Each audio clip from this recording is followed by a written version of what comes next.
Hi, I'm Mr. Nagaraj Kurple, an advocate, agriculturist, and an artist. I would like to talk about Mr. Darshan case and also the surgery and burgery. Dr. Jayaprakash Shetty of Our Kannada TV anchor. ಇವತ್ತು ಏನು ಹೇಳಾಕತ್ತಾನ? ಜಯಪ್ರಕಾಶ್ ರೆಡ್ಡಿ, ನೀವು ಇದ್ದವ್ರ ಪರ ಹೋರಾಟ ಮಾಡ್ತೀರಿ, ನೀವು ಅವ್ರ ಪರ ಹೋರಾಟ ಮಾಡ್ತೀರಿ, ನೀವು ಇವ್ರ ಪರ ಹೋರಾಟ ಮಾಡ್ತೀರಿ. ಬಡವರ ಕಟ್ಟ ಕಡೆಯ ವ್ಯಕ್ತಿಯ ಪರವಾಗಿ ಯಾರು ಹೋರಾಟ ಮಾಡೋಲ್ಲ. ಇನ್ನು ಮುಂದೆ ಬೇಡ, ನಾನು ಅದನ್ನೇ ಅಂತ ಹೇಳ್ಕೊಂತಾನ. ಅದು ಸ್ಟೈಲ್ ಮೇಲೆ ಬಬ್ರುವಾನ್ ಟೈಪು. ಮಿಸ್ಟರ್ ಜಯಪ್ರಕಾಶ್ ರೆಡ್ಡಿ, ಕಟ್ಟ ಕಡೆಯ ಮನುಷ್ಯನ ಬಗ್ಗೆ ನಾವು ಹೋರಾಟ ಮಾಡ್ಕೊಂತ ಬಂದದವಿ. ಯಾವನೂ ಇಲ್ಲ ಅಂತ ಹೇಳ್ತಿದ್ದಿ. ಕಟ್ಟ ಕಡೆಯ ವ್ಯಕ್ತಿಯ ಬಗ್ಗೆ ಹೋರಾಟ ಯಾರು ಮಾಡಿಲ್ಲ ಅಂತ. ಗಾಂಧೀಜಿ ಯಾರ ಪರ ಹೋರಾಟ ಮಾಡಿದ್ರು? ನೀನು ಗಾಂಧಿ ವಿರೋಧಿ ನೀನು. ಇಲ್ಲಿ ಮಟ್ಟ ಯಾರೋ ಕಟ್ಟ ಕಡೆಯ ವ್ಯಕ್ತಿಯನ್ನ ಕಣ್ಣೀರು ವರ್ಷ ಅಲ್ಲ ಅಂತ. ಅಷ್ಟೇ ಯಾಕ್ರಿ, honourable retired chief justice of Supreme Court Shivraj Patil ಹೇಳಿದ್ರು, ನಮ್ಮ ರಾಣೆಬೆನ್ನೂರಿಗೆ 10 ವರ್ಷದಿಂದ ಕರ್ಕೊಂಬಂದಾಗ, when he was the sitting honourable Supreme Court justice who given one message to us, ಕಟ್ಟ ಕಡೆಯ ವ್ಯಕ್ತಿಯ ಕಣ್ಣೀರನ್ನು ಒರೆಸ್ರಿ ಅಂತ ಹೇಳಿದಾರೆ ನಮಗೆ. ನೀನ್ಯಾರ ಇವತ್ತು ಬಂದು ನಾನು ಕಟ್ಟ ಕಡೆಯ ವ್ಯಕ್ತಿಯ ಕಣ್ಣೀರು ಒರೆಸ್ತಾನೆ ಅಂತ ಹೇಳಕ ಜಯಪ್ರಕಾಶ್ ಶೆಟ್ಟಿ? ದರ್ಶನ್ ಹ್ಯಾಕೆ ಕೊರಿತೀಯ? ಏನ್ ನೀನು ಕೊರದ ಕಿತ್ಕೊಂಡದ? ಕಾನೂನು ಹೇಳ್ತಾನ್ರಿ ಇವತ್ತು ದರ್ಶನ ಬಗ್ಗೆ, ಇದ್ರ ಬಗ್ಗೆ, ಈ ಕೊರೋನಾದ ಬಗ್ಗೆ ಹೇಳಿದ, ಇದ್ರ ಬಗ್ಗೆ ಇವತ್ತು ಡೆಂಗ್ಯೂ ಬಗ್ಗೆ. ಡೆಂಗ್ಯೂ ಅಂದ್ರೆ ಭಯ ಬಳಸ್ತಾ ಇಲ್ಲ ನಾವು, ಹಂಗಂತ ನೀವು ಇದು ಮಾಡಂಗಿಲ್ಲ. ಡೆಂಗ್ಯೂ ಅಂದ್ರೆ ಏನು ಅಂತ ಹೇಳ್ದ ಎಕ್ಸ್ಪ್ಲನೇಷನ್. ಡೆಂಗ್ಯೂ ಅಂದ್ರೆ WBC ಇರ್ತವೆ, ಡೆಂಗ್ಯೂ ಅಂದ್ರೆ RBCs ಇರ್ತವೆ. ಗಾಂಧೀಜಿ ಪಾಕಿಸ್ತಾನ ಪರ ಹೋರಾಟ ಮಾಡಿದ. ನಿಮ್ಮ ಅಪ್ಪ ಮಾಡಿದ ನೋಡು ಗಾಂಧಿ ಪಾಕಿಸ್ತಾನದ ಪರ. ಮುಚ್ಕೊಳ್ಳಿ ಅವನೇನ. ಮಹೇಶ್ ಗಂಚರಿ ಭಾರತದ ಸ್ವಾತಂತ್ರ್ಯ ಕೊಡ್ಸಕ್ ಹೋರಾಟ ಮಾಡಿದಾನಲ್ಲಿ. ಮಹೇಶ್ ಗಣಚಾರ್ಯ ಅಂತ ನೆಟ್ಟ ನೋಡಂಗಿದ್ರು ನೋಡಿಲ್ಲ, ಬಿಗ್ ಇನ್ನೊಂದು ಮೆಸೇಜ್ ಕೊಟ್ಟರೆ ಬ್ಲಾಕ್ ಮಾಡ್ತಾನೆ, ಅದನ್ನ ಡಿಲೀಟ್ ಮಾಡೋ. ನಾಚಿಕಾಗಲ್ಲ. ಭಾರತದಾಗಿದ್ದು ಪಾಕಿಸ್ತಾನ ಪರ ಹೋರಾಟ ಮಾಡ ಅಂತ ಹೇಳಕ. ಪಾಕಿಸ್ತಾನದಾಗಿದ್ನಲ್ಲೇ ಗಾಂಧೀಜಿ. Useless fellow. ಬರೇ ಗಾಂಧೀಜಿ ಹಂಗ್ ಮಾಡಿದ, ಹಿಂಗ್ ಮಾಡಿದ, ವಿಭಜನೆ ಮಾಡಿದ, ಇವ್ರು ಹಂಗ್ ಮಾಡಿದ್ರೆ ಇವ್ರು ಹೆಂಗ್ ಮಾಡಿದ. ಇವ್ರೇನ್ ದೊಡ್ಡ ಕಿತಾಬತ್ ಕಿಟ್ಟಿದಾರ ಇವ್ರು. ಸಾಮಾನ್ಯ ಜ್ಞಾನ ಬೇಡವನ್ರಿ? ಏನ್ ಆಸ್ತಿ ಮನೆ ಮಾಡ್ಕೊಂಡ ಗಾಂಧೀಜಿ?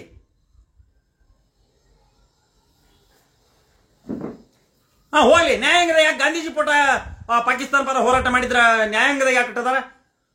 ಇಲ್ಲಿಂದ ಕೆಳಗಿನ ಕೋರ್ಟ್ನಿಂದ ಹಿಡಿದು ಗೌರ್ಮೆಂಟ್ ಆಫೀಸ್ನಾಗಿಂದ ಹಿಡಿದು ಆನರಬಲ್ ಸುಪ್ರೀಂ ಕೋರ್ಟ್ನಾಗ ಸಹಿತ ಗಾಂಧೀಜಿ ಚಿತ್ರವನ್ನ, ಗಾಂಧೀಜಿಯ ಫೋಟೋವನ್ನ ಹಾಕೊಂಡಿದ್ದಾರೆ.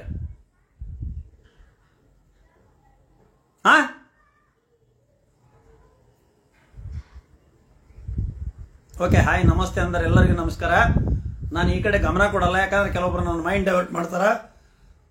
ಹೋಗ್ಲಿ ಬಿಡ್ರಿ, ಏನು ಹೋಗ್ಲಿ ಬಿಡ್ರಿ. ಗಾಂಧೀಜಿ ಬೇಡ ಆದ್ರೆ ನೀನು ಇದು ಮಾಡ್ಕ. ನನ್ನ ಇದ್ರಿಗೇನು ಹೇಳ್ತಿದ್ದೀನಿ ನೀನು? ನಾವು ಗಾಂಧೀಜಿ ಭಕ್ತರು. ನಿನಗೆ ಬೇಕಾದ್ರೆ ನಾವು ಬೈದ್ರ ಗಾಂಧೀಜಿಗೂ ಪಾಕಿಸ್ತಾನಕ್ಕೂ ಸಂಬಂಧ ಏನಲ್ಲೇ?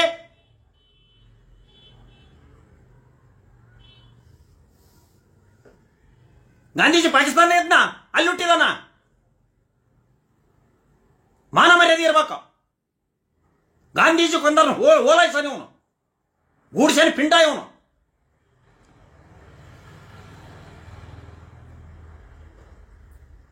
ಗಾಂಧೀಜಿನ ಕೊಂದದ್ದನ್ನ ಸಮರ್ಥನೆ ಮಾಡ್ಕೊಂತಾನ, ಗೂಡ್ಸೇರ್ನ ಇವ್ರು ಸಮರ್ಥನೆ ಮಾಡ್ಕೊಂತಾರ.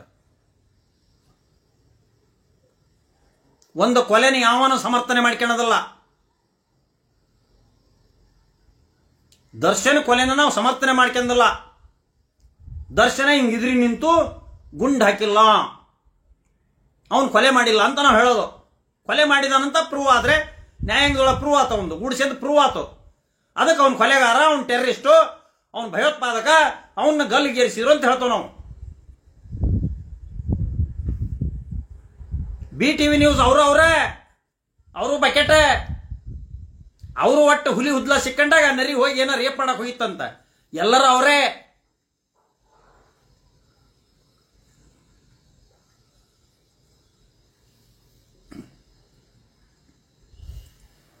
ಸೊ ಇವರು ಮಂದಿ ಏನು ಮಾಡ್ತಾರ್ರಿ, ನಮ್ಮ ಮೈಂಡ್ ಡೈವರ್ಟ್ ಮಾಡಕ್ಕೆ ನಾಟಕ ಮಾಡ್ತಾರೆ ಇವರು. ನಾವು ಹಂಗೆ ಡೈವರ್ಟ್ ಆಗೋದಿಲ್ಲ. ಈ ಜಯಪ್ರಕಾಶ್ ಶೆಟ್ಟಿ ಬೆಳಗ್ಗೆ ಏನು ಹೇಳ್ದ ಅಂದ್ರೆ, ಅಯೋಗ್ಯರು ಸರ್ ಕೊಲೆಯನ್ನು ಸಮರ್ಥನೆ ಮಾಡುವವರು, ಯಾವುದೇ ಕೊಲೆಯನ್ನು ನಾವು ಸಮರ್ಥನೆ ಮಾಡೋದಿಲ್ಲ, ಆದರೆ ನ್ಯಾಯಾಂಗದಲ್ಲಿ ಪ್ರೂವ್ ಆಗೋ ಮಟ್ಟ ಮುಚ್ಕೊಂಡಿರ್ರಿ ಅನ್ನೋದು ನಾನು. ಪೊಲೀಸರು ಇನ್ವೆಸ್ಟಿಗೇಷನ್ ಮಾಡ್ತಾರೆ, ಅವ್ರಿಗೆ ರೈಟ್ ಇದೆ, ಅದ್ರ ಬಗ್ಗೆ ನನ್ನ ಕಾಮೆಂಟ್ಸ್ ಇಲ್ಲ. ಪೊಲೀಸರ ಇನ್ವೆಸ್ಟಿಗೇಷನ್ನು, ಅವ್ರ ಸರ್ಚ್ ಅಂಡ್ ಸೀಸರು, ಸೀಸ್ ಮಾಡೋಕ್ಕೆ, FSL ಕಳ್ಸೋಕ್ಕೆ, ಅವರು 164 ಸ್ಟೇಟ್ಮೆಂಟ್ ತೊಗೊಳಕ್ಕೆ, 161 ಸ್ಟೇಟ್ಮೆಂಟ್ ತೊಗೊಳಕ್ಕೆ, ಕ್ರಿಮಿನಲ್ ಲಾಯರ್ ನಾನು, ಕ್ರಿಮಿನಲ್ ಸೈಡ್ ಲಾಯರು. ಈಗ ಒಂದು ಕೇಸ್ನ ಉದಾಹರಣೆ ಕೊಡ್ತಾನೆ ನಿಮಗೆ. ಈಗ ಜಡ್ಜ್ ಮನಿನೇ ಕಳವಾಗಿತ್ತು, ನಾನೇ ನಡೆಸಿದ್ದೇನೆ ಕೇಸ. ಜಡ್ಜ್ ಮನಿ ಕೇಸ್ ಕಳವಾದಾಗ ಗೋವಾದನ್ನು ಬಂದು ತಗೊಂಬಂದು ಅವನು ಜಮಾಲ್ ಸಾಬ್ ನಾರಂಗಿ ಅಂತ ರಾಣೆಬೆನ್ನೂರನ್ನ ಅಲ್ಲಿ ಫ್ರೂಟ್ ಮಂಡಿ ಇಟ್ಕೊಂಡು ಅಲ್ಲಿದ್ದ. ಎಲ್ಲಿ? ಗೋವಾದಾಗ ಹಣಿಗೆ ಅಂತ ಇದ್ರು, DL ಹಣಿಗೆ ಅಂತ CPI. ಅವನ್ನ ಅಲ್ಲಿಂದ ಎತ್ತಕ್ಕೆಂಬಂದ್ರು. ಇಲ್ಲೊಬ್ಬನು ಕಾಸಿಂ ಸಾಬನನ್ನು ಅಡ್ಮಿಷನ್ ಮಾಡಿ ಹೋಗ್ಬಿಟ್ಟ. ನಾನು ಹೌದು ಒಪ್ಪಿಗೆ ಅಂತಾನೆ, ನಾನು ಜಡ್ಜ್ ಸಾಹೇಬ್ರ ಮನೆ ಕಳವು ಮಾಡಿದ್ದು ನಿಜ ಐತಿ, ಇಂಥ ಮಾಲ್ಗಳ ಜಮಾಲ್ ಸಾಬನ್ ಕೈ ಕೊಟ್ಟು ಹೋಗೇನಿ, 2 ಲಕ್ಷ ರೂಪಾಯಿ ಮಾಲ ಅವನಿಗೆ ಮಾರಾಟ ಮಾಡಿದ್ದೀನಿ ಅಂತ ಹೇಳೋದ. ಸೊ ಹಾಗಾದ್ರೆ ಅವನು ಅಡ್ಮಿಷನ್ ಮಾಡ್ಕೊಂಡು ಜೈಲಿನಿಂದ ತಪ್ಸ್ಕೊಂಡು ಹೋಗ್ಬಿಟ್ಟ. ಜೈಲು ಗೋಡೆ ಹಾರಿ ಅವನು ತಪ್ಸ್ಕೊಂಡು ಹೋದ. ಆದರೆ ನ್ಯಾಯಾಧೀಶರ ಮುಂದೆ ಚಾರ್ಜ್ ಶೀಟ್ನಲ್ಲಿ ಅವನು ಒಪ್ಪಿಕೊಂಡು ಅವನಿಗೆ 3 ವರ್ಷ ಶಿಕ್ಷೆ ಆಯಿತು. ಹಾಗಾದ್ರೆ ವಾಯ್ಸ್ ಕುಡುಕ್ಲಿ ಸರ್, ಹೇಗಿದ್ದೀರಿ? ಕನ್ನಡ ಕೇಳೋಕ್ಕೆ ಚಂದ. Am from Sullia, Dakshina Kannada. Thank you Ganesh Charan. ಇಂಥ ಒಳ್ಳೆ ಮೆಸೇಜ್ ಕೊಟ್ಟರೆ ನಾವು ಓದ್ತೀವಪ್ಪ, ನಿಮ್ಮನ್ನು ಗೌರವ ಕೊಡ್ತೀವಿ. ನಾನು ತಪ್ಪಿದ್ರೆ ತಪ್ಪು ಮಾಡೋ ರೀತಿ ಹೇಳ್ರಿ, ಮನಸ್ಸಿಗೆ ನೋವಾದ ರೀತಿ ಮಾತಾಡಬೇಡ್ರಿ. ನಾನು ಲಾಭಕ್ಕೆ ಮಾತಾಡ್ತಲ್ಲ, ಯಾವನಿಂದ ರೊಕ್ಕತ್ತಿಂದ ಮಾತಾಡ್ತಾ ಇಲ್ಲ.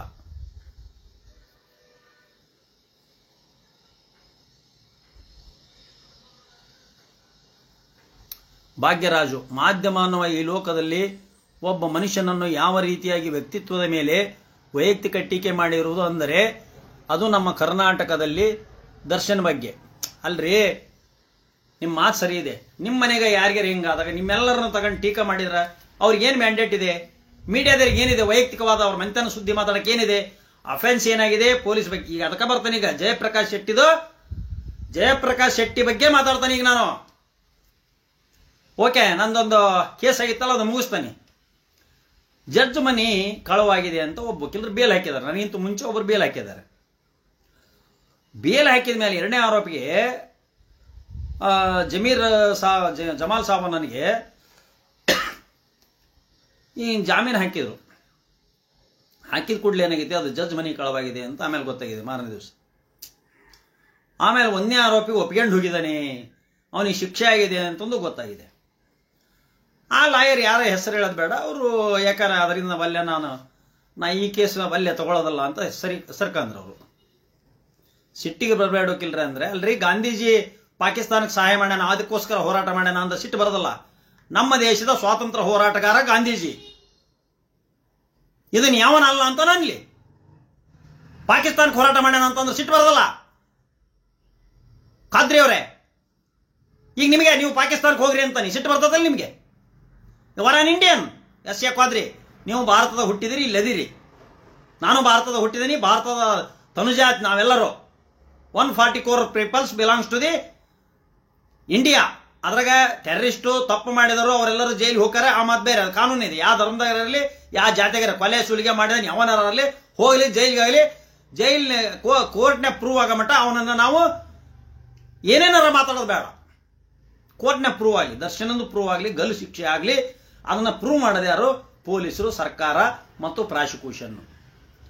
ಜಜ್ಮೆಂಟ್ ಕೊಡೋದು ಜಡ್ಜ್. ಅದು ಹೈಕೋರ್ಟ್ಗೆ ಹೋಗಿ, ಸುಪ್ರೀಂ ಕೋರ್ಟ್ಗೆ ಹೋಗಿ, ಮತ್ತೆ ಪ್ರೆಸಿಡೆಂಟ್ ಕಡೆಗೆ ಹೋಗಿ ಗಲ್ಲು ಶಿಕ್ಷೆ ಕನ್ಫರ್ಮ್ ಆಗ್ಬೇಕು. ಅಲ್ಲಿ ಮಟ್ಟ ತಡ್ಕಣದಲ್ಲಿ ಇವರು ಅಂದ್ರೆ ಮೀಡಿಯಾದಾರ ಏನು ಇವ್ರು 3 ತಿಂಗಳ ಹುಟ್ಟಿದಾರ, ಆ ಎಮರ್ಜೆನ್ಸಿ ಒಳಗೆ ಹುಟ್ಟಿದ್ದಾರೆ ಇವರು. ಏನು ಅವಸರ ಇವರಿಗೆ? ಆಯ್ತು, ನನ್ನ ಕೇಸಿಗೆ ಬರ್ತಾನೆ, ಸಿಟ್ಟಿಗೆ ಬರಬೇಕಿಲ್ಲ. ಆಯ್ತು, ಶೇಖ್ ಆದ್ರಿ ಅವ್ರೆ, ನಿಮ್ಮ ಮಾತು ಕೇಳ್ತಾನೆ. ಈಗ ಜಮಾಲ್ ಸಾಬ್ ನಾರಂಗಿ ನನಗೆ ಕೇಸನ್ನ ನನ್ನ ಹತ್ರ ತಂದರು. ನನಗೆ ಗೊತ್ತಿಲ್ಲ, ಜಡ್ಜ್ ಮನಿ ಕಳವಾಗಿದೆ ಅಂತ ಗೊತ್ತಿಲ್ಲ, ಒಬ್ಬ ಆರೋಪಿ ಶಿಕ್ಷೆ ಆಗಿದೆ ಅಂತ ಗೊತ್ತಿಲ್ಲ. ಇವ್ರು ಎರಡನೇದಾರು. ಇವರು ಮಾಲ್ ತಗೊಂಡರು. ಏನಪ್ಪಾ ಅಂದ್ರೆ 280 ಹೌಸ್ ಲರ್ಕಿಂಗ್ ಅಂಡ್ ಥೆಫ್ಟ್, 379, 380 ಮನೆಯ ಗಳ್ಳತನ ಇದ್ದವು, 380 ಹಾಕವು. ಮತ್ತು ಇವು ಇದ್ದವು, ಕಳುವು ಮಾಡಿದವು 379 ಆಗ್ತವು. ಅವಕ್ಕೆಲ್ಲ 3 ವರ್ಷದಿಂದ 5 ವರ್ಷ ಮಟ್ಟ ಶಿಕ್ಷೆ ಅದಾವ. Non bailable offence. ಇದೇ ರೀತಿ stolen of receiver of stolen property, ಕಳುವಿನ ಮಾಲನ್ನ ತಗೊಂಡನಿಗೂ ಅಷ್ಟೇ ನಾನ್ ಬೇಲೇಬಲ್ ಅಫೆನ್ಸ್ ಅದ, ಅವನಿಗೂ ಅಷ್ಟೇ ಶಿಕ್ಷೆ ಇದೆ. ಕಳುವಿನ ಮಾಲು ಅಂತ ಗೊತ್ತಿದ್ದು ತಗೊಂಡ್ರೆ ನಾನು, ದಟ್ಸ್ ಆಲ್ಸೋ ಅನ್ ಅಫೆನ್ಸ್. ಕದ್ದು ಮಾಲು ಅಂತ ಗೊತ್ತಾಗಿ ಅದನ್ನು ನಾನು ತಗೊಂಡೆ ಅಂದ್ರೆ that's also an offence. 411 IPC ಕೆಳಗೆ. ಸೊ ನಾನು ಬಾಡಿಗೆ ಮನೆಗಿದ್ದೆ 94ದಾಗ. ಅದು 94ದಾಗ 10 ಕೇಸ್ ಹಾಕಿದ್ರು ಅವ್ರ ಮೇಲೆ. 10 ಕೇಸ್, 93, 94, 95, 96, 97, 98, 99 ಒಟ್ಟು 10 ಕೇಸ್ ಹಾಕಿದ್ರು ಜಮಾಲ್ ಸಾಬು ನನ್ನ ಮೇಲೆ. ರಾತ್ರಿ ಬಂದ್ರು ಅವ್ರು 9 ಗಂಟೆ ಬಂದು, ಸರಿ ಕೇಸ್ ತಗೊಳ್ರಿ ಅಂತ 5,000 ಇಟ್ರು. ನನಗೆ ಕೇಸ್ ಬಂದಿದೆ ಅಂತ ಅವಾಗಿನ ನನಗೆ ಅಷ್ಟು ಸ್ಟ್ಯಾಂಡರ್ಡ್ ಇದ್ದಿದ್ದಿಲ್ಲ. ಕ್ರಿಮಿನಲ್ ಕೇಸ್ ಸೈಡ್ ಪ್ರಾಕ್ಟೀಸ್ ಮಾಡ್ತಾ ಇದ್ದೆ. ಆಯ್ತಪ್ಪ ತಗೋತೀನಿ ಅಂದು ಬೆಳಗ್ಗೆ ಹಾಕ್ತೀನಿ ಹೋಗ್ರಿ ಬೇಲ ಅಂತೇಳಿ ಅವ್ರಿಗೆ ಜಡ್ಜ್ ಮನಿ ಅಂತೆಲ್ಲ ಏನೆಲ್ಲ ಮುಚ್ಚಿಟ್ಟಾರ್ರಿ. ಮುಚ್ಚಿಟ್ಟಿದ್ದನ್ನು ನನಗೆ ಹೇಳಿದರು. ಸೊ ನಾನೇ ಮಾಡಿದೆ, ಬೆಳಗ್ಗೆ ಹೋಗಿ ವಕಾಲತ್ತು ಹಾಕಿದೆ, ಬೇಲ್ ಪಿಟಿಷನ್ ಹಾಕಿದೆ. ಆಮೇಲೆ ವಕೀಲರು ಎಲ್ಲರೂ ಹೇಳಕತ್ತೀರಿ, ಅದ್ರಾಗ ಹಾಜರಾಗಬೇಡ ಕುಡುಕ್ಲಿ ನಾಗರಾಜ್, ಅದು ಇದಾಗೈತಿ, ಸಾಹೇಬ್ರ ಮನೆ ಕಳವಾಗೈತಿ, ಹಂಗೆ ಹಿಂಗೆ ಅಂದರು. ತೀಯ ಮಾಡೋದಪ್ಪ, ಹಾಕಿಬಿಟ್ರೆ ನನ್ನ ಪಾರ್ಟಿ ಕಳವು ಮಾಡಿದಾರೆ ಅಂದ್ರೆ ಅವ್ನಿಗೆ ಶಿಕ್ಷೆ ಆಗಲಿ ಬಿಡು ಅಂತೇಳಿ ನಾನು ವಾದ ಮಾಡಿದೆ. ವಾದ ಮಾಡಿದ್ರೆ ಏನಾಯ್ತು, ಒಂದನೇದು ಆರೋಪಿ ಶಿಕ್ಷೆ ಆಗೈತಲ್ಲ, ಒಪ್ಪಿಕೊಂಡದಾರಲ್ಲ ಅಂದರು. ನಾನು ಹೇಳಿದೆ, ಸೆಕ್ಷನ್ 30 ಒಳಗೆ ಏನು ಜುಡಿಷಿಯಲ್ ಕನ್ಫೆಷನನ್ನು ಇನ್ನೊಬ್ಬ ಕೋ ಅಕ್ಯೂಸ್ಡ್ ಮೇಲೆ ಅದನ್ನು ಇದು ಮಾಡಕ್ಕೆ ಬರಲ್ಲ ಅಂದೆ, ನಾನು ಎಕ್ಸರ್ಸೈಸ್ ಮಾಡಕ್ಕೆ ಬರಲ್ಲ ಅಂದೆ.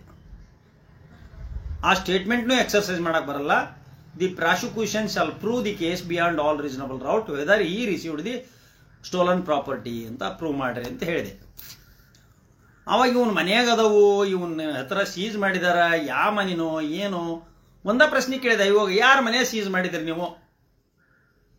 ಕಳುವು ಮಾಡಿದ ಮಾಲು ಇಂಥ ಮನೆಗಿದ್ವು, ಆ ಮನೆ ಯಾರ್ದು? ಅದು ಜಮಾಲ್ ಸಾಬ್ ನಾರಂಗಿ ಮನಿನೇ ಅಲ್ಲ. ಗಾಂಧಿ ಗಲ್ಲಿ ಒಳಗೆ ದಕ್ಷಿಣ ದಿಕ್ಕಿಗೆ ಮುಖ ಆದಂತ ಮನಿ. ಗಾಂಧಿ ಗಲ್ಲಿ ಒಳಗೆ ದಕ್ಷಿಣಕ್ಕೆ ಮುಖ ಆದವ್ 100 ಮನಿ ಅದಾವ್ರಿ. ಯಾವ money? I has no voice to answer my question. ಹಾಗಾದ್ರೆ ಕಳವಾದ ಮಾಲುಗಳು ಇರ್ಬೋದಲ್ಲಿ, ಸೀಸು ಮಾಡಿರ್ಬೋದು ನೀವು.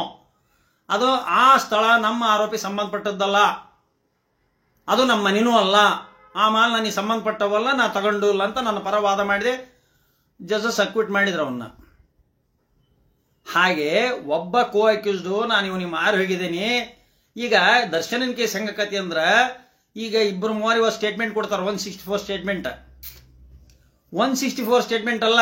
ಈ 3 ಜನ ಚಾರ್ಜ್ ಶೀಟ್ ಹಾಕಿದ ಮೇಲೆ ಇವರು ಅಪ್ರೂವರ್ ಆಗಿ ದಂಡ ಕಟ್ಟಿದ್ರು ಕೂಡ, ಈ ಜೈಲ್ ಶಿಕ್ಷೆ ಅನುಭವಿಸಿದ್ರು ಕೂಡ, ನಾವು ತಪ್ಪು ಮಾಡ್ಯಾವ ಸರ್ ಅಂದ್ ಶಿಕ್ಷೆ ಇವ್ರಿಗೆ ಆತು ಅಂದ್ರೆ, this confession evidence judgment or the conviction cannot be used against the Darshan. ಇದು ಲಾ. ಸೆಕ್ಷನ್ 30 ಎವಿಡೆನ್ಸ್ ಆಕ್ಟ್ ಕೆಳಗೆ ಅವ್ರು ಏನ್ ಹೇಳ್ತಾರೆ, ನನ್ನ ಮೇಲೆ ಏನ್ ಹೇಳ್ತಾರೆ, ಕೋ ಅಕ್ಯೂಸ್ಡ್ ಮೇಲೆ ಏನಾರ ಹೇಳಿದಾರ, that is not an evidence.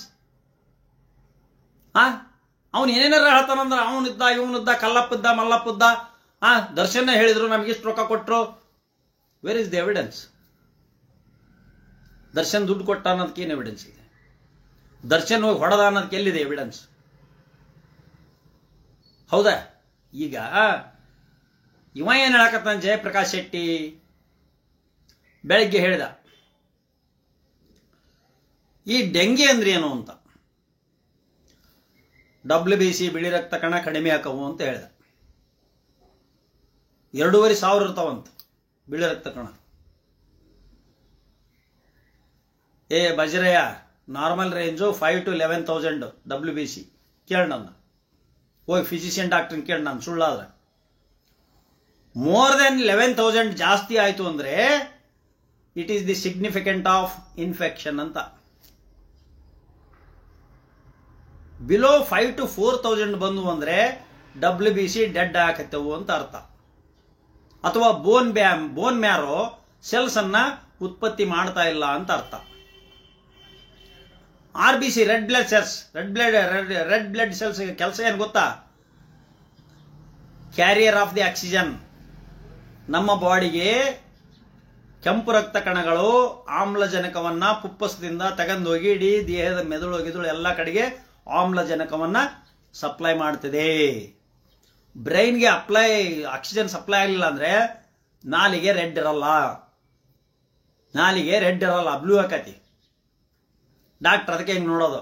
Doctor ಹಿಂಗೆ ಕಣ್ಣು ಪರೀಕ್ಷೆ ಮಾಡ್ತಾರೆ, ಹಿಮೋಗ್ಲೋಬಿನ್ ಎಷ್ಟಿದೆ ಅಂತ. ರೆಡ್ ಇತ್ತು ಅಂದ್ರೆ ಹಿಮೋಗ್ಲೋಬಿನ್ ಜಾಸ್ತಿ ಇದೆ, ಕರೆಕ್ಟ್ ಇದೆ. ಎಲ್ಲೋ ಐತಿ ಅಂದ್ರೆ ಹಿಮೋಗ್ಲೋಬಿನ್ ಕಡಿಮೆ ಇದೆ. ಆಮೇಲೆ ಡಾಕ್ಟರ್ ಇನ್ನೊಂದು ಹೇಳ್ತಾರ, tongue is the mirror of stomach. ಈಗ ನಾಲಿಗೆಯಲ್ಲಿ ಏನಿದೆ, ಇಲ್ಲಿ ಹುಣ್ಣಿದ್ರೆ ಹೊಟ್ಟೆಯಲ್ಲೂ ಹುಣ್ಣಾಗ್ತದೆ, ಇಲ್ಲಿ ಇನ್ಫೆಕ್ಷನ್ ಇದ್ರೆ ಹೊಟ್ಟೆಯಲ್ಲಿ ಇನ್ಫೆಕ್ಷನ್ ಇರ್ತದೆ. Only one man army. Nagaraj sir, king of Ranebennur, ನಮಸ್ಕಾರ. ಶೌಕತ್ ಖತೀಬ್, ನಮಸ್ತೆ ಸರ್. ಗಣೇಶ್ ದೇವರಮನಿ, ನಮಸ್ಕಾರ. ಗಣೇಶ್ ಎಂ ದೇವರಮನಿ ವಕೀಲರು, ನಮಸ್ಕಾರ. ಜ್ಞಾನ ಬೆಂಡರಲ್ಲ ಸರ್, ಇದ್ದದ್ದು ಹೇಳಕತ್ತೇನೆ. ಸೆಕ್ಷನ್ 30 ಆಫ್ ಎವಿಡೆನ್ಸ್ ಕ್ಲಿಯರ್ ಇದೆ.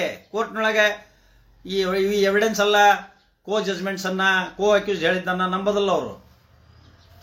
ಆಮೇಲೆ ಕಸ್ಟಡಿ ಇದ್ದಾಗ ಏನು ಹೇಳಿದ್ರು ಕೂಡ it is unbelievable. Police custody ಒಳಗಿದ್ದಾಗ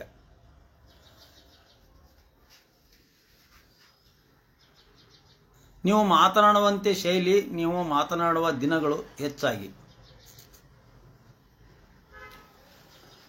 ಆಮೇಲೆ ಪ್ಲೇಟ್ಸ್ ಅಂತ ಹೇಳಿದ ಯಾರೋ ಡಾಕ್ಟರ್ ಜಯಪ್ರಕಾಶ್ ಶೆಟ್ಟಿ, ಇವತ್ತು ಬೆಳಗ್ಗೆ ಹೇಳಿದ್ದು. ಪ್ಲೇಟ್ಸ್ ಅಂದ್ರೆ ಏನು ಅಂತ. WBC RBC ಕೂಡಿದ ಪ್ಲೇಟ್ಸ್ ಅಂತ. ಪ್ಲಾಟಿಲೇಟ್ಸ್ ಅಂತ ಬರೋ, platelets. This is media between the plasma, platelets. ಅವೆಲ್ಲವೂ ಸೇರ್ಕೊಂಡು ಬ್ಲಡ್ನಲ್ಲಿ ಹಲವಾರು ಇಂಗ್ರೀಡಿಯೆಂಟ್ಸ್ ಅದಾವೆ. ಬ್ಲಡ್ನಲ್ಲಿ ಹಲವಾರು ಇದಾವೆ. ಎಷ್ಟೋ ಮಂದಿ ಡಾಕ್ಟರ್ ಎಷ್ಟು ವರ್ಷ ತಿಳಿದ್ರು ಇನ್ನೂ ಬ್ಲಡ್ ಅದ್ರ ಬಗ್ಗೆ ಇನ್ನೂ ಸರ್ಚ್ ನಡೀತಾ ಇದೆ. ಬ್ಲಡ್ ಅಂದ್ರಾಗ ಕೆಂಪಗೈತಿ ಅಷ್ಟ ಅಲ್ಲದ.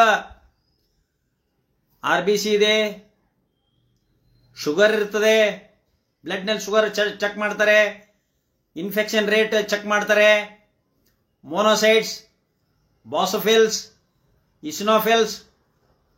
ಈಗ ನ್ಯೂಟ್ರೋಫಿಲ್ಸ್, ಮೋನೋಸೈಟ್ಸ್, ಬಾಸೋಫಿಲ್ಸ್, ಈಸಿನೋಫಿಲ್ಸ್ ಅಂತ ಬರ್ತದೆ WBC TCDC ಕೌಂಟ್ನೊಳಗೆ. TCDC ಕೌಂಟ್ನಾಗೆ ಈಸಿನೋಫಿಲ್ಸ್ ಮೋರ್ ದ್ಯಾನ್ 5-6 ಇದ್ರೆ ಆ ಮನುಷ್ಯ ಅಲರ್ಜಿಯಿಂದ ಅವನ ದೇಹ ಅಲರ್ಜಿ ಇದೆ ಅಂತ ಅರ್ಥ. ಈಸಿನೋಫಿಲ್ಸ್ ಜಾಸ್ತಿ ಇದ್ರೆ. ಮೋನೋಸೈಟು, ನ್ಯೂಟ್ರೋಫಿಲ್ಸು ವೇರಿಯೇಷನ್ ಆಯ್ತು ಅಂದ್ರೆ ಇನ್ಫೆಕ್ಷನ್ ಇದೆ ಅಂತ ಅರ್ಥ. ಆಮೇಲೆ ESR ನೋಡ್ತಾರೆ, ಇರಿಥ್ರೋ ಸೆಡಿಮೆಂಟರಿ ರೇಟ್. ESR ಅಂದ್ರೆ erythro sedimentary rate. Erythro sedimentary rate normal value 20 ವರೆಗೂ ಇರಬೇಕು, 20 ಪಾಯಿಂಟ್ಸ್ ವರೆಗೂ ಇರಬೇಕು erythro sedimentary rate. 10 to 20, 0 to 20 normal. More than 20 it is abnormal. ಈಗ 100 200 ಹಿಂಗೆ ಹೋತು ಅಂದ್ರೆ ESR rate that is the significant of tuberculosis or the cancer ETCs ಅಂತ ಅರ್ಥ. ಏನೋ ಹೆವಿ ಇನ್ಫೆಕ್ಷನ್ ಇದೆ ಅಂತ ಅರ್ಥ. ESR ಅದಕ್ಕೆ ಡಾಕ್ಟರ್ ನೋಡ್ತಾರೆ. ಸೊ ಪ್ಲೇಟ್ಸ್ ಎಷ್ಟಿರ್ಬೇಕು ಅಂತಾನ 2,500 ಪ್ಲೇಟ್ಸ್ ಇರ್ಬೇಕಂತ. 2,500. ಜಯಪ್ರಕಾಶ್ ರೆಡ್ಡಿ 2,500 ಪ್ಲೇಟ್ಸ್ ಇದ್ರೆ ಆ ಮನುಷ್ಯ ಸತ್ತೋಗ್ಬಿಡ್ತಾನೆ. Normal range 50,000 plates, maximum is 4 lakhs. ಹೋಗಿ ಡಾಕ್ಟರ್ ಕೇಳೋ. 50,000ದಿಂದ 4 ಲಕ್ಷದವರೆಗೆ ನಾರ್ಮಲ್ ರೇಂಜ್ ಅದು. ಈಗ ನಮ್ಮ ಚೆಕ್ ಮಾಡ್ಸಕ್ ಹೋದ್ರೆ 2,90,000 ಬರ್ತಾವ. ನಾವು 97,000, 3 ಲಕ್ಷ ಬರ್ತಾವ ನಾವು ಪ್ಲೇಟ್ಸ್. ಹಿಮೋಗ್ಲೋಬಿನ್ 14 ಬರ್ತೈತಿ. WBC 8,500 9,000 ಬರ್ತಾವು. ದಟ್ ಇಸ್ 5,000 to 11,000 ಒಳಗೆ ಎಷ್ಟರ ಬರಲಿ ನಾರ್ಮಲ್.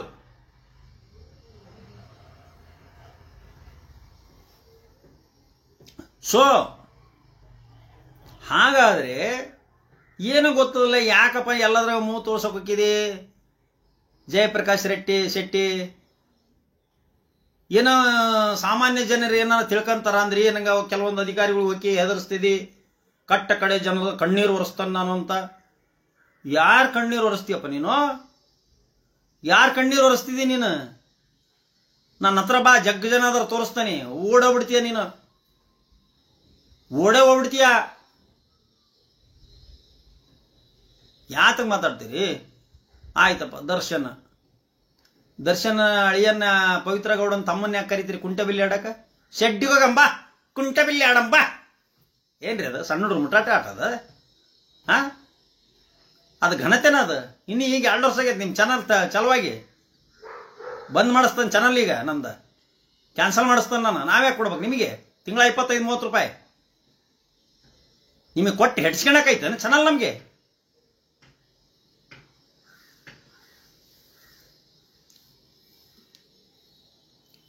ಆಮೇಲೆ ಮತ್ತೇನು ಹೇಳ್ತದಾನೆ? 10 ಕೇಸ್ ಕಡಿಮೆ ಆಗೈತಿ. ದರ್ಶನ್ ಹಂಗ್ ಮಾಡಿಬಿಟ್ಟ, ಹಿಂಗಾಗ್ಬಿಟ್ಟ, ದರ್ಶನ್ ಹಂಗಾಗ್ಬಿಡತಿ, ಹಿಂಗಾಗ್ಬಿಟ್ಟತಿ, ಅವ್ರಿಗಜ್ಜಾತ್ ಇವ್ರಿಗಜ್ಜಾತ್. ನೋಡಪ್ಪ, ನೀವು ಮೀಡಿಯಾದವ್ರಿಗೆ ಅಷ್ಟ್ರಿಗೆ ಹೇಳ್ತಾನ ನಾವು, ಕೇಸ್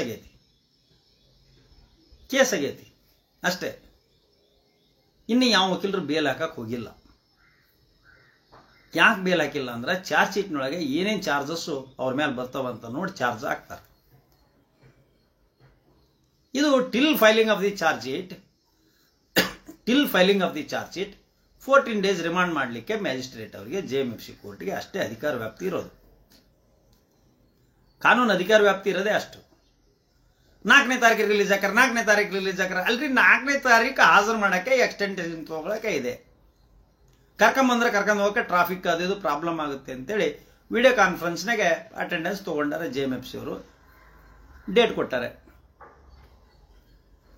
ಜಾಮೀನು ಆಗ್ಬೇಕಾದ್ರೆ ಬೇಲ್ ಹಾಕಬೇಕು. ಜಾಮೀನನ್ನ JMFC ಕೋರ್ಟ್ ಮುಂದೆ ಈಗೇನು ಹಾಜರು ಮಾಡಲ್ಲ, ಆ ಕೋರ್ಟ್ ಮುಂದೆ ಹಾಕಕ್ಕೆ ಪವರ್ ಇಲ್ಲ.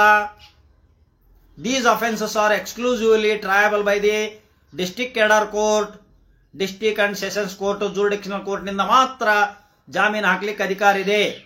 ಅಲ್ಲಿ ಮಾತ್ರ ನಾವು ಹಾಕ್ಯಬೇಕು 439 CRPC ಕೆಳಗೆ. ಅಲ್ಲಿ ನಾವು ಹಾಕಿ ಸರ್ಕಾರಿ ವಕೀಲರಿಗೆ, ಪೊಲೀಸರಿಗೆ ಕಾಪಿ ಕೊಡಬೇಕು. ನಾವು ಬೇಲಿ ಇರ್ತಾರ ಈ ಗ್ರೌಂಡ್ ಮೇಲೆ ಕೇಳ್ತಾ ಇದಾವಿ, ಇಂಥ ಗ್ರೌಂಡ್ ಮೇಲೆ ನಮಗೆ ಬೇಲಿಗೆ ಎಂಟೈಟಲ್ ಅದಾರೆ ಅಂತ ಕೇಳ್ತವಿ. So afterwards, after receiving of the petition of bail, the PP public prosecutor ಅಂತ ನಾವು ಡಿಸ್ಟ್ರಿಕ್ಟ್ ಕೇಡರ್ ಪ್ರಾಸಿಕ್ಯೂಟರ್ಗೆ ಅಂತವೆ. ಈ ಮಾಫ್ಸಿಲ್ ಕೋರ್ಟ್ನಾಗ ಇರೋರು APP ಅಂತ, ಅಡಿಷನಲ್ ಪಬ್ಲಿಕ್ ಪ್ರಾಸಿಕ್ಯೂಟರ್ ಅಂತ. ಅಲ್ಲಿ public prosecutor district cadre judge ಮುಂದೆ ವಾದ ಮಾಡಲಿಕ್ಕೆ, ಮರ್ಡರ್ ಕೇಸ್ಗಳನ್ನು ನಡೆಸಲಿಕ್ಕೆ ಅವ್ರಿಗೆ ಅಧಿಕಾರ ವ್ಯಾಪ್ತಿ ಇರ್ತದೆ. ಅವರು ನಮ್ಮ ಪಿಟಿಷನ್ಗೆ ಅಬ್ಜೆಕ್ಷನ್ ಹಾಕ್ತಾರೆ. ಏನು ಹಾಕ್ಬಹುದು?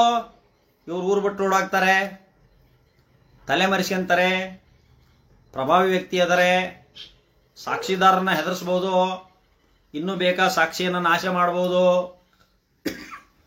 ಆದ್ರಿಂದ ಇನ್ವೆಸ್ಟಿಗೇಷನ್ ಮುಗಿಯೋವರೆಗೂ ಬಿಡಬೇಡ್ರಿ, ಅಥವಾ ಬಿಡಲೇಬೇಡ್ರಿ, ಅಥವಾ ಪರದೇಶಕ್ಕೆ ಹೋಗ್ಬೇಕು ಅಂತಾರೆ, ಪರದೇಶಕ್ಕೆ ಹೋಗ್ಬೋದು ಅಂತಾರೆ. ಆಯ್ತಪ್ಪ, ಪರದೇಶಕ್ಕೆ ಹೋಗೋದಿಲ್ಲ, ನಮ್ಮ ಇದನ್ನ ವೀಸಾ ಇದನ್ನ ಮಾಡ್ತೀವಿ, ಸರೆಂಡರ್ ಮಾಡ್ತೀವಿ, ಅದಕ್ಕೆ ನಾವು ಶೂರಿಟಿ ಕೊಡ್ತೀವಿ, ಆಮೇಲೆ ಇದನ್ನ ಈ ಜೂರಿಡಿಕ್ಷನ್ ಬಿಟ್ಟು ಹೋಗೋದಿಲ್ಲ. ಜೂರಿಸ್ಡಿಕ್ಷನ್ ಬಿಟ್ಟು ಹೋಗೋದಿಲ್ಲ. ಆಮೇಲೆ ಪ್ಲೇಸ್ ಆಫ್ ಅಫೆನ್ಸ್ ಇದೆಯಲ್ಲ, ಆ ಜೂರಿಸ್ಡಿಕ್ಷನ್ನಿಗೆ ಹೋಗೋದಿಲ್ಲ. ಯಾವ ಸಾಕ್ಷಿದಾರರು ನಾವು ಇದನ್ನು ಮಾಡಲ್ಲ, ಟ್ಯಾಂಪರ್ ಮಾಡೋದಿಲ್ಲ. ಯಾವುದೇ ಮಟೀರಿಯಲ್ ಆಬ್ಜೆಕ್ಟ್ಸ್ ಡೆಸ್ಟ್ರಾಯ್ ಮಾಡೋದಿಲ್ಲ. ರೆಗ್ಯುಲರ್ ಆಗಿ either the before the IO or the before the honourable courts were undertaking to appear before the court.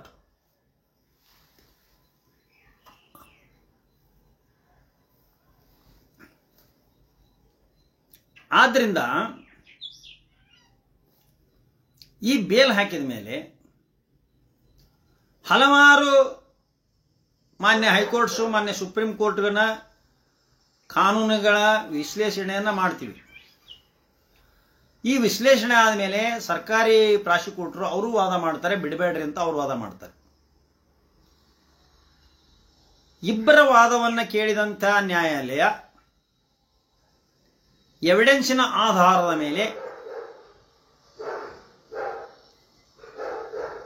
Darshan ಮೇಲೆ ಬಂದಂಥ ಆರೋಪಗಳ ಯಾವ ಚಾರ್ಜ್ ಶೀಟ್ನಲ್ಲಿ ಯಾವ ಆರೋಪ ಬಂದಿದೆ, ಅದರ ಶಿಕ್ಷೆ ಪ್ರಮಾಣ ಎಷ್ಟು, ಯಾವ ಚಾರ್ಜನ್ನು ಅವ್ರ ಮೇಲೆ ಹಾಜರು ಮಾಡಿದ್ದಾರೆ,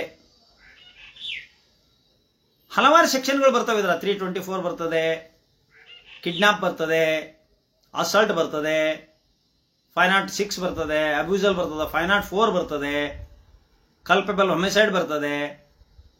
ಈಗ ಪೊಲೀಸರು 302 ಹಾಕ್ಬೇಕು, ಇಂಟೆನ್ಷನಲ್ ಮರ್ಡರ್ ಅಂತ ಹಾಕ್ಬೇಕು, ಏನು 304 ಹಾಕ್ಬೇಕು. ಅದಕ್ಕೆ ಯಾವುದು ಬರ್ತದೆ ಸೆಕ್ಷನ್ನು ಇನ್ವೆಸ್ಟಿಗೇಷನ್ ಮಾಡ್ತಾ ಅವ್ರಿಗೆ ಫೈನಲ್ ಆಗಿ ಚಾರ್ಜ್ ಅನ್ನ ಯಾವ್ದು ಹಾಕ್ತಾರೆ ನೋಡಬೇಕು. ಆದ್ರಿಂದ ಆ ಚಾರ್ಜು ಮತ್ತು ಆ ಸಾಕ್ಷಿ ಆಧಾರ evidences, whether those evidences are prima facie proof in order to show that the Darshan was committed an offence under section 302 or not, ಮಾಡಿದರೆ ಇಲ್ಲವನ್ನ ಪ್ರೈಮಾ ಫೇಸಿ ಮೇಲ್ನೋಟದ ಸಾಕ್ಷ್ಯಾಧಾರಗಳು ಇಲ್ಲ ಅಂದಾಗ ಅಪ್ ಟು 7 years ಇಂಪ್ರೂವ್ಮೆಂಟ್ ಇದ್ದವಿದ್ರೆ ಅಥವಾ 10 years ವರೆಗೂ ಇಂಪ್ರೂವ್ಮೆಂಟ್ ಇದ್ದವಿದ್ರೆ ಕಂಡೀಷನಲ್ ಬೇಲನ್ನು ಮಾಡುವಂಥ ಅಧಿಕಾರ ವ್ಯಾಪ್ತಿ ಜಿಲ್ಲಾ ಮತ್ತು ಸೆಷನ್ಸ್ ನ್ಯಾಯಾಲಯಕ್ಕೆ ಇದೆ. ಅಥವಾ ವಿಚಾರಣಾ ನ್ಯಾಯಾಲಯ, ಬೇಲ್ ಪಿಟಿಷನ್ ವಿಚಾರಣಾ ನ್ಯಾಯಾಲಯ ಪ್ರಾಸಿಕ್ಯೂಷನರ್ ಹೇಳುವ ವಾದ ಮತ್ತು ಪುರಾವೆಗಳು ಅವ್ರ ಫೇವರ್ ಸಿಕ್ಕರೆ ರಿಜೆಕ್ಟ್ ಆಗುವಂಥ ಸನ್ನಿವೇಶಗಳು ಇವೆ. ನೆಕ್ಸ್ಟ್ ಸೆಕೆಂಡ್ ಸ್ಟೇಜ್ ನಮಗೇನಿದೆ, ನಾವು ಮಾನ್ಯ ಹೈಕೋರ್ಟಿಗೆ ಹೋಗಿ ನಾವು ಅರ್ಜಿಯನ್ನು ಸಲ್ಲಿಸ್ತೀವಿ. ಮಾನ್ಯ ಹೈಕೋರ್ಟ್ಗೆ ಹೋಗಿ ಅರ್ಜಿ ಸಲ್ಲಿಸ್ತೀವಿ. ಆಮೇಲೆ ಹೈಕೋರ್ಟ್ನಲ್ಲಿ ಮೋಸ್ಟ್ ಪ್ರಾಬಬಲಿ ಅಷ್ಟೊತ್ತಿಗೆ ಇದೆ ಸಸ್ಟೈನ್ ಸಮಥಿಂಗ್ ಕಸ್ಟಡಿ, ಅಷ್ಟೊತ್ತಿಗೆ ಇನ್ವೆಸ್ಟಿಗೇಷನ್ ಕಂಪ್ಲೀಟ್ ಆಗಕ್ಕೆ ಬಂದಿರ್ತದೆ. Most probably I hope that we can get release the bail order, conditional bail order. We would succeed before the Honorable High Court of Karnataka. ಅಲ್ಲಿ ಮಾನ್ಯ ಗೌರವಾನ್ವಿತ ಹೈಕೋರ್ಟ್ನಿಂದ ನಾವು ಜಾಮೀನನ್ನು ನಮಗೆ ಸಿಗಬಹುದಲ್ಲಿ ಅನ್ನುವ ಒಂದು ಆಶಯ, ಕಾನೂನಿನ ಪ್ರಕಾರ ಆಶಯ ಸಿಗಬಹುದು ಅಲ್ಲಿ ನುಡಿತು. ಹೈಕೋರ್ಟ್ನಲ್ಲಿ ಬೇಲ್ ನಮಗೆ ಸಿಗ್ತದೆ ಅನ್ನುವ ಒಂದು ಮಾನದಂಡ ನಾವು ಇಲ್ಲಿವರೆಗೆ ಕಲಿತಂಥ ಕಾನೂನಿನ ಮತ್ತು ಅನೇಕ ಕೇಸುಗಳನ್ನು ನೋಡಿದ ಆಧಾರದ ಮೇಲೆ ನನ್ನ ಅನಿಸಿಕೆ ಹಾಗೆ ಆಗಬಹುದು, ಹಾಗೆ ಆಗಲಿ. ವಿಚಾರಣೆಯಿಂದ ಹಿಂಸರಿಯಲ್ಲ, ಓಡೋಗಲ್ಲ, ತಪ್ಪಿಸಿಗಳಲ್ಲ, ಅಬ್ಸ್ಕಾಂಡ್ ಅಂಡ್ ಆಲ್ಸೋ ಈ got the landed property, permanent resident of the Mandya, Mysuru and the Bangalore. He got the landed property at the Mandya, Bangalore and the Mysore also. So ಪ್ರಶ್ನೆ ತಲೆಮರೆಸ್ಕೊಂಡು ಹೋಗಾನೆ ಅನ್ನುವ ಒಂದು ವಾದ ಇಲ್ಲೇ ಇಲ್ಲ. ಇವೆಲ್ಲ ಕಾರಣದಿಂದ ಅವರಿಗೆ bail neither the honourable district or sessions court nor before the honourable High Court of Karnataka ಜಾಮೀನು ಆಗುತ್ತೆ ಅನ್ನುವ ಕಾನೂನಿನ ನಂಬಿಕೆ, ಕಾನೂನಿನ ಮೇಲೆ, ನ್ಯಾಯಾಂಗದ ಮೇಲೆ ನಂಬಿಕೆ, ವಿಶ್ವಾಸ ನನಗಿದೆ. ಜೈ ಹಿಂದ್, ಜೈ ಕರ್ನಾಟಕ.